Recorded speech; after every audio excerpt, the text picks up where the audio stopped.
아디너리 통상적인 디렉터라고 프랜차이즈 디덕터블하고 두 개를 크게 나누죠. 자, 아디너리 디덕터블은 다시 한 상호당 디덕터블하고 종합 공제하고 나눕니다. 자, 이거 프랜차이즈 디덕터블은 뭐냐 하는 거죠. 자, 보겠습니다. 자, 프랜차이즈 디덕터블은 뭐냐면 손해가 발생하면 자, 예를 들어서 지금 디덕터블이 이만큼이다 이거죠. 그러면 우리가 일반적인 디덕터블은 이 손해만 보상을 하잖아요. 이거는 보상을 안 하잖아요. 그런데 프랜차이즈 디덕터블은 여기까지는 보상하고 않고 있다가 요거 넘어가면 전체를 다 보상해 버리는 거죠. 그러니까 어떻습니까? 소액사고는 보상 않고 있다가 그 다음에 소액사고가 넘어가면 소액을 공제하지 않고 전액을 보상해 주는 제도예요. 그래서 프랜차이즈 디덕터블은 가장 취급 목적이 뭐냐면 소액사고 청구 배제죠.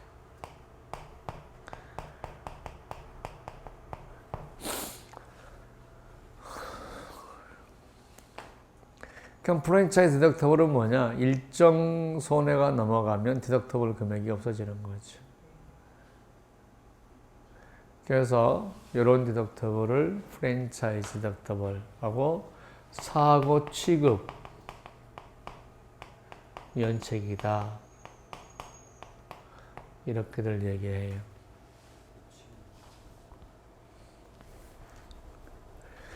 자, 자기 신체 사고 같은 경우는 10,000원이 디덕터블 금액이에요. 그래서 10,000원이 안 되면 보상 안 하고 10,000원이 넘어가면 10,000원까지 포함해서 다 보상해주고. 그러니까 너무 소액 사고 막 1,000원, 1,000원, 2,000원까지 보상을 다 청구하면 우리가 경제적 효율성이 없다는 거죠. 그러나 10,000원이 넘어가면 공제 없이 다 해준다. 이것이 일반 면책과는 다른 거죠. 자, 그러면은 한 사고당 면책에는 다시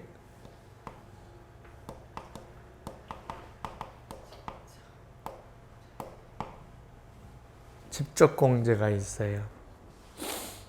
자, 직접 공제는 정액으로 할 수도 있고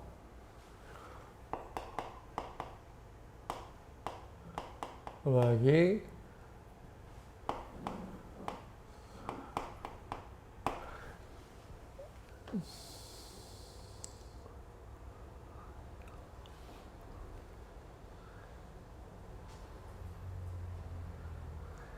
자, 이렇게 하고 나서 한도를 딱 설정해 주는 거죠. 손해율 곱하기 만약에 공제율 이렇게만 해버리면 participation percentage deductible하고 참여 공제 방식이에요. 그런데 자, 우리 차량보험은 어떻게 하냐면 50만 원 한도 이렇게 하거나 손해율 곱하기 일정률 또는 손해액의 일정률 이렇게 해서 한도를 정해놓고 50만 원이 넘어가면 50만 원까지만 이런 식으로 한도를 하는 경우가 있어요. 그래서 우리 차량 손해 같은 경우는 우리가 50만 원이다 해놓고 50만 원 정액으로 할 수도 있고 아니면은 보험 금액의 일정 비율로 할 수도 있고 그것도 정액이죠. 보험 금액의 곱하기 일정 비율 그것도 정해져 있죠.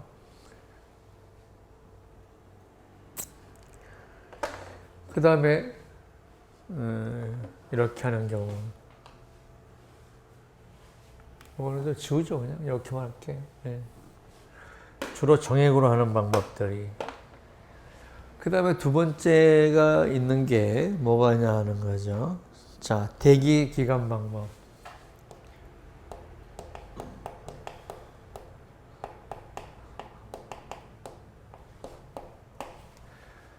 이게 우리 입원 일당 할 때 3일까지는 안 주고 4일부터 준다 이런 동안 있죠. 이게 대표적인 우리가 웨이팅 피어리드 디덕터블이. 자, 그 다음에 있는 게 뭐냐면, 자, 소멸성 디덕터블이.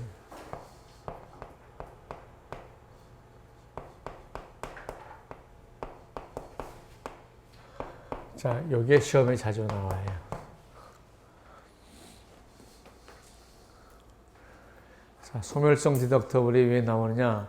조금 복잡하거든요. 그러니까 자주 나와요. 자, 이거는, 자, 손해액이 증가하면 디덕터블 금액이 감소하다가 일정 손해 이상이 되면 디덕터블 금액이 없어요.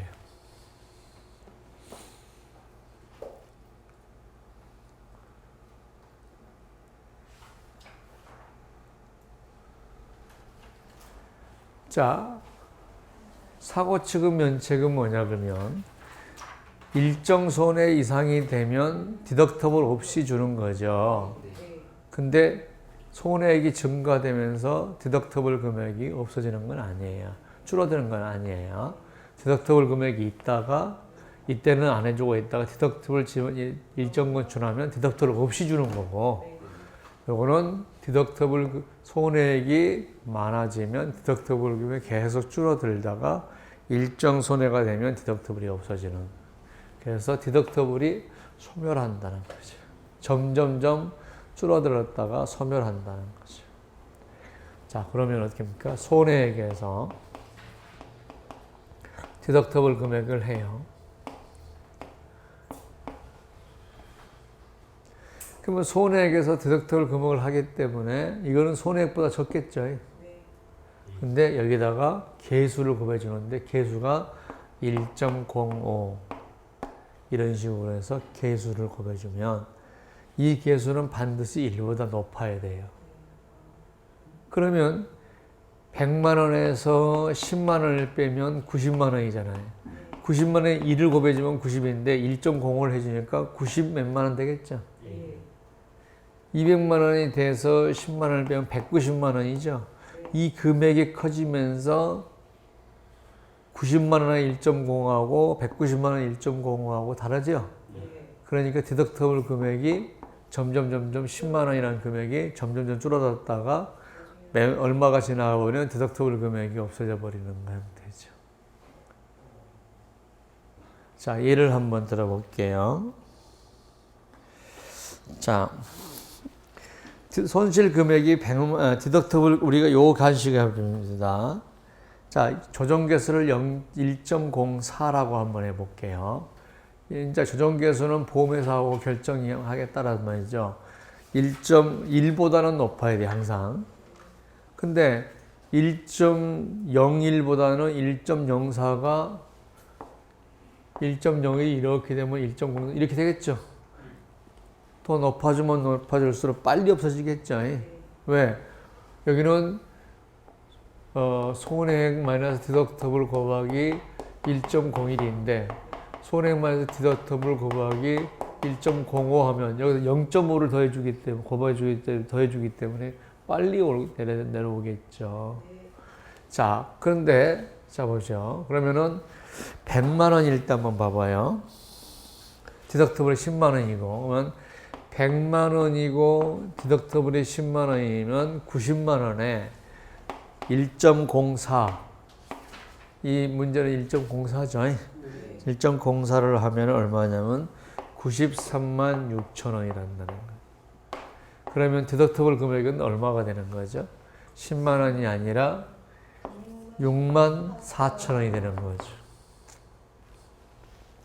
그 다음에 200만 원에 대해서 한번 볼까요? 200만 원, 210만 원에 대해서 마이너스 10만 원 하고 곱하기 1.04다.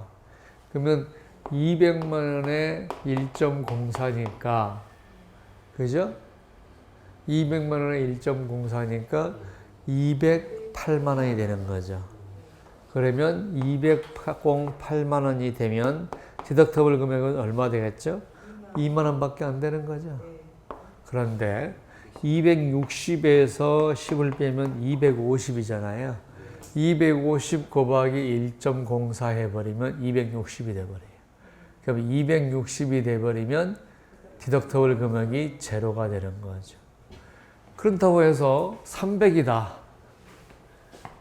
300 마이너스 디덕터블 곱하기 1.04 했더니 305만 원이다. 이거는 안 되겠죠. 왜? 손해액 이상은 줄 수는 없으니까. 디덕터블 금액이 제로일 때면은 그다음부터는 디덕터블 금액이 없는 거지. 더 주는, 손해액보다 더 주는 건 아니니까. 이렇게 해주는 것이 여기에 해당되는 거예요. 그래서 요거 당구장 표시해 놓고 1차 시험에 가장 자주 나오는 문제제가 소멸성 디덕터블이다.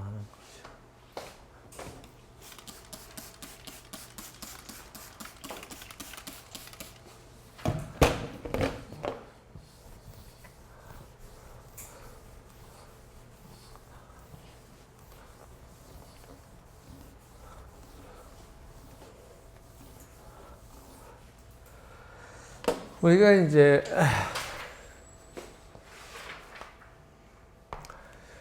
공장이 가동을 못해서 물건을 못 만든다. 그 물건을 못 만드는 기간이 길어지면 길어질수록 손해액은 증가되겠죠. 누적 손해는. 근데 만약 누적 손해가 이렇게 증가하는데 불구하고 이때만 디덕터블이다 그러면 이때는 계속 디덕터블 금액이 손해가 추가되면서 디덕터블 금액이 없어지는 거죠. 그러면 어떻습니까? 이때는 니나노죠. 니나노잖아요. 100% 다 주니까. 그러니까 이렇게 하지 않고 어떻게 됩니까? 이렇게 해서 손해의 일정률을 항상 손해로 해주겠다는 거죠. 예를 들어서 손해의 30%를 드는 디덕터블 해주겠다. 그러면 손해가 발생하면 30%를 언제나 공제하고 주니까 70%밖에 안 주니까 그거 가지고 부족하죠. 그러니까 빨리 조기 복구하려고 노력하겠죠. 그게 기업 휴지 존실하고 그 다음에 이번 일당이 파티시페이션 퍼센테이지 디덕터블이에요. 참여 비율 공제 방식이라고 그러죠. 참여 비율 방식이 우리 실비는 얼마 하고 있어요? 90% 선택형은 90%죠. 그것도 참여 비율 공제 방식. 근데 지금 의료 실비가 90% 하는 게 보험학자들은 너무 많다. 좀 줄여라 하는 입장이고, 보험회사는 100% 하다가 90% 줄였지 않냐. 그런 입장이죠. 그러니까 디덕터블 금액이 너무 적다 보니까 1000만 원 하면 100만 원 하니까 빨리 태어나려는 마음이 없다는 거죠. 그냥 100만 원 정도야. 그러고 그냥 부담 계속 있어버리고 치료비 뭐 2천만 원 해도 200만 원이니까 그냥 있겠다. 편하게. 뭐 이렇게 된다는 거죠. 그래서 디덕터블 금액 10%가 별로 부담이 안 된다는 거죠. 자, 참여 기율 방식에서 한 30%만 되면은 이제 무용론이 나오겠죠. 우리 실비 무용론 이렇게 나오겠죠. 아침에 방송을 봤는데 아내하고 아이들하고 베트남에 놀러 간 것 같아요. 근데 아이가 수영장에서 익사를 해버린 거예요. 근데 14살짜리. 근데 이제 우리가 15세 미만은 사망보험을 못 넣잖아요. 그러니까 여행자 보험에서 사망보험금이 없으니까 당연히 보험 안 줬겠죠. 그냥 그거에 대해서 나오더라고요. 설명했냐 안 했냐. 근데 실제로 소송 가서도 이길 수 없는 게 법률에 있는 사항이기 때문에 법률에서 만약에 설명 안 했다고 해서 보상하라 그러면 절대적 강행법규가 절대적으로 적용하지 않는 문제가 생겨버리죠. 그거는 절대적 설명 교보의 문제가 아니에요. 근데 와서 뭐 한국 보험 소비자 연맹이 내가 나와서 약간 소비자한테 설명 안 한 것도 보험자의 과실이라는 쪽으로 얘기를 해서 약간 뉘앙스를 그렇게 하는데 사실은 절대적 강행 복귀는 법률상으로 설명의 의무가 없죠. 절대적 강행 복귀를 설명 안 했다고 해서 만약에 보험 준다면 절대적 강행 복귀를 위반하는 경우가 되잖아요. 그래서 설명해야 되고 어쩌고저쩌고 막 이렇게 해서 소비자들이 듣기 좋은 얘기를 하던데 그거는 전혀 판결하고는 전혀 관계없죠. 립 서비스죠.